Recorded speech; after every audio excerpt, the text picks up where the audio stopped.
DXN spirulina হল নীল সবুজ শৈবাল যা মিঠা আর সামুদ্রিক পানিতে জন্মে।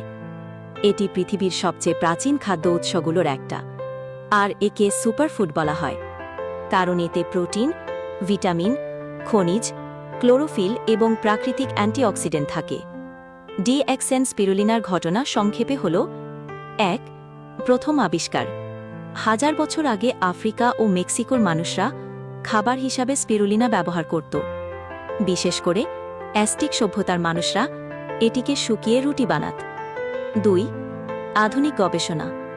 1970 সাল থেকে বৈজ্ঞানিকভাবে স্পিরুলিনার পুষ্টিগুণ প্রমাণিত হয়। এরপর সারা বিশ্বে এর চাহিদা বাড়ে। ৩. DXN এর উৎপাদন শুরু। DXN কোম্পানি মালয়েশিয়ায় নিজস্ব ফার্মে জৈবিকভাবে স্পিরুলিনা চাষ শুরু করে। DXN নিজস্ব ক্লিন পন্ডে রাসায়নিক ছাড়া প্রাকৃতিকভাবে স্পিরুলিনা উৎপাদন করে। ৪. সংগ্রহ ও প্রক্রিয়াকরণ। স্পিরুলিনা চাষের পর বিশেষ প্রক্রিয়ায় শুকানো হয় এবং ট্যাবলেট, ক্যাপসুল আকারে তৈরি করা হয়। এতে কোনো কেমিক্যাল বা কৃত্রিম উপাদান ব্যবহার করা হয় না। ৫. বর্তমান অবস্থা।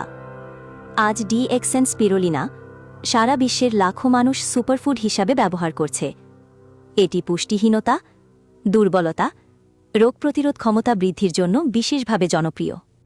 Welcome to DXN Microalgae Gallery. Let's explore the beauty of microalgae and their remarkable benefits to humans and environment. Bye bye.